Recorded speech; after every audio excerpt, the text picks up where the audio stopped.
मैंने आपको इससे पहले भी बताया कि गुजरात के नवसारी शहर को संस्कारी नगरी माना जाता है, लेकिन आज यहाँ का आचरण बोल लो या कि फिर मैं ये कहूँ कि जो घटना और जो दुर्घटनाएं जितनी यहाँ पे घटित हो रही है, इसको देखते हुए नवसारी की जनता और नवसारी के लोगों ने इस संस्कारी नगरी को, इस पावन धरती को, इस पावन सरजमीन को खराब करने का और मैला और धूमिल करने का प्रयास चल रहा है।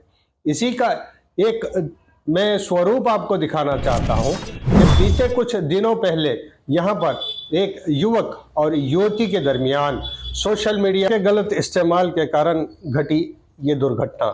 सोशल मीडिया पे युवक और युवती के बीच प्रेम भाव पैदा हुआ, जिसके कारण इस प्रेम भाव को लेकर वो दोनों में एक प्रकार का प्रेम संबंध जुड़ा, लेकिन ये संबंध धूमिल का हो गया, जिसका एक नतीजा 3 से 4 दिन पहले जो आप लगातार मीडिया के माध्यम से देखते आ रहे हैं कि एक दुर्घटना घटित हुई जिसके अंदर युवती की मौत हुई।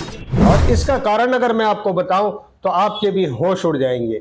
इसमें कुछ ऐसा हुआ कि नवसारी की ही अतराफ के एक होटल, जिसमें आप बोल सकते हो कि नवसारी शहर के रेलवे स्टेशन के पास यहाँ पे एक होटल था। इस होटल के अंदर, इस होटल रूम के अंदर उस युवती को ले जाया गया और उसके साथ अवैध संबंध जोड़े गए। युवक को जब संबंध जोड़ने के बाद जब उसको इस बात का पता चला कि युवती के पास उसके प्राइवेट अंग से लगातार खून निकल रहा था, लगातार रक्तपात हो रहा था, उसने बजाय इसके कि वो 108 को कॉल करे या किसी डॉक्टर या इमरजेंसी को कॉल करे, वो सोशल मीडिया के ही हैंडल यूट्यूब वगैरह पे सर्च करता रहा कि किस प्रकार से यहाँ पे ये रक्तपात को रोका जाए। इसमें लगभग उसने 2 घंटे गुजार दिए और इन 2 घंटों में युवती के प्राइवेट अंग से बहता हुआ वो खून, उसके बदन से निकला हुआ वो खून उसकी जान ले गया। जब सरकारी अस्पताल में उस युवती को भर्ती कराया गया, वहां पर कि ये दुर्घटना ऐसी घटित हुई कि मृत घोषित कर दिया गया। यही चीज है कि इसको लेकर आज यहाँ पे एक प्रेस कॉन्फ्रेंस, एक प्रेस वार्ता जो यहाँ के सुपरिटेंडेंट ऑफ पुलिस, बल्कि पुलिस निरीक्षक जिसको आप कह सकते हो, उन्होंने यहाँ पे एक प्रेस वार्ता की, जिसका एक नमूना मैं आपको दिखाऊंगा कि क्या कुछ हुआ और किस प्रकार से पुलिस ने इस घटना को अंजाम दिया और आरोपी तक पहुंचकर आरोपी को गिरफ्तार किया। आरोपी पर लगाई जाने वाली 2 धाराओं में अगर मैं आपको ये कहूं कि जिस प्रकार से यहाँ पे रिपोर्ट ली गई और इस रिपोर्ट के ऊपर अमल किया गया और आरोपी को गिरफ्तार किया गया। डिटेल्स के मुजब भोग बन्नार को अक्यूज्ड एक हैप्पी स्टे नाम के होटल के अंदर लेके जाता है। उसका हेतु वहाँ पे विक्टिम के साथ में शरीर संबंध बांधने का था और पीएम नोट के अनुसंधान में ये पता चला है कि शरीर संबंध बांधते समय अंदाजित प्रीवियस इंजरीज उसके गुप्त भाग के अंदर विक्टिम को हुई थी और विक्टिम को इंजरीज होने का पता चलने के बावजूद अक्यूज्ड ना तो 108 को बुलाता है ना तात्कालिक विक्टिम को हॉस्पिटल लेके जाता है और काफ़ी समय व्यतीत होने के बाद में विक्टिम जब हॉस्पिटल पहुंचती है तो शी इज डिक्लेयर्ड वांटेड। इस अनुसंधान में आरोपी की धरपकड़ करने में आई है और बीएनएस की 105 और 238 मुजब का गुना रजिस्टर। Waiting for the CDR reports, I will be able to tell you once that report comes in. But जिस तरह से अक्यूज बता रहा है जो उसने घटना करी है, तो वी आस्क्ड हिम कि भाई अगर अंदाजे 45 मिनट्स लग गए होंगे क्या, तो ही सेड साहब लग गए हैं। But we will rely mostly on CDR reports because ऐसा कोई भी इंसिडेंट होता है तो एग्जैक्ट टाइम कभी भी अक्यूज को पता नहीं चलता है कितनी देर हुई। He might fail it is 45 minutes, वो शायद 30 भी हो सकता है। तो वो तो सीडीआर रिपोर्ट्स आते ही देयर आर 2 स्पेसिफिक मार्कर्स। हमारे पास में उसका सीसीटीवी फुटेज है जब वो लड़की को रूम में से लेके निकला था लड़का, एंड इमीडिएटली इंसिडेंट होते ही उसने अपने फ्रेंड को कॉल किया था, तो हमें उससे स्टार्ट और and duration immediately I will share it with you. We have taken the opinion of the medical doctor and there is a possibility, yes, in case of આમાં બહુ વધારે બ્લડ લોસ થઈ ગયેલો હતો અને અગર તાત્કાલિક વિક્ટિમને ફર્સ્ટ એડ રીતે આઈવી ફ્લુઇડ્સ કે બ્લડ ચડાવવામાં આવ્યો હોત તો she would there was a very high possibility that the victim could have. મોતનું પીએમ મુજબ કારણ?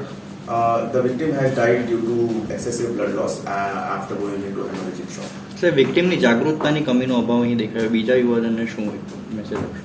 આ જો કેસ છે તેના અનુસંધાને બધા લોકો માટે જો સંદેશ છે તે છે કે ક્યારે પણ કોઈ એવી રીતેનું બનાવ બની જાય છે ત્યારે જો પણ વિક્ટિમ હોય એને કોઈ ગ્રીવિયસ ઇન્જરી હોય કે બહુ વધારે સિરિયસ ઇન્જરી હોય તે સૌથી અગત્યનું એનું જીવ બચાવવાનું હોય છે અને અમુક ધારાની અંદર આ સ્વાભાવિક છે કે ભાઈ લોકો ડરી જાય છે કે ભાઈ લોકો પોતાનું બચાવ કરવાની અંદર વધારે ઈચ્છા ધરાવે છે તેને પ્રાથમિકતા ના આપીને વિક્ટિમની સેહત માટે અને વિક્ટિમની હેલ્થ માટે વધારે વિચાર ના કરે અને then let the law take declaration जो है वो सिविल हॉस्पिटल के अंदर हुआ है उसका और मरोलिया हॉस्पिटल में कोई भी डिक्लेरेशन उन्होंने दिया नहीं है. We are still confirming whether जो है विक्टिम की पल्स थी या नहीं थी व्हेन शी रीच्ड द मरोलिया हॉस्पिटल.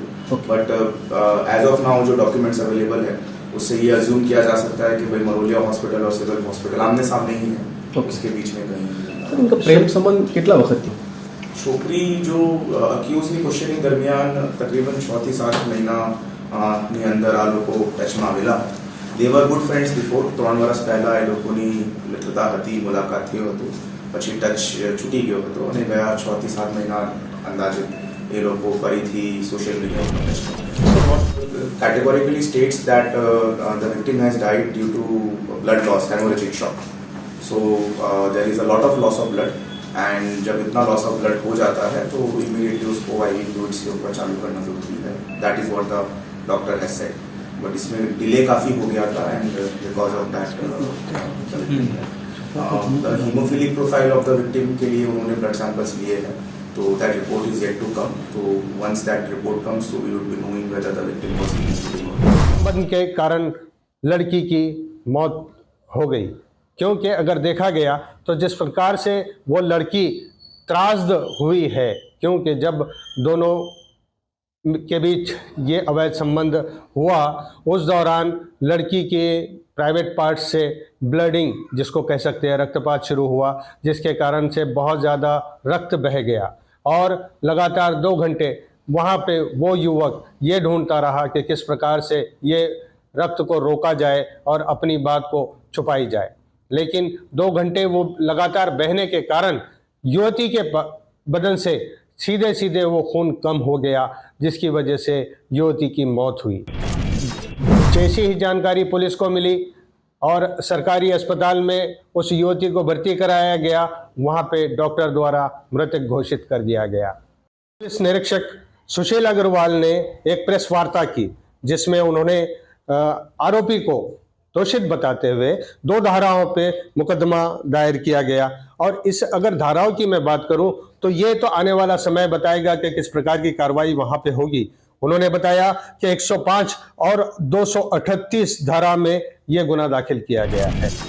ये केस आने वाले समय में परिवार को क्या कुछ न्याय दिलाएगा और कितना कुछ न्याय संगत रहेगा और पुलिस प्रशासन यहाँ पे जो मृतक युवती है उसके हक में क्या कुछ कर पाएगी.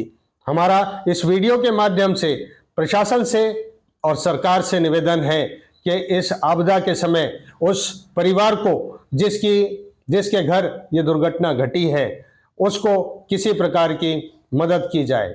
और साथ ही मैं सभी युवक और युवती से ये निवेदन करूँगा कि इस प्रकार की घटनाओं से अपने आप को बचाए और अपने आप को सोशल मीडिया के अवेयरनेस के साथ इस मीडिया के माध्यम को आगे बढ़ाए. फिलहाल के लिए इतना ही.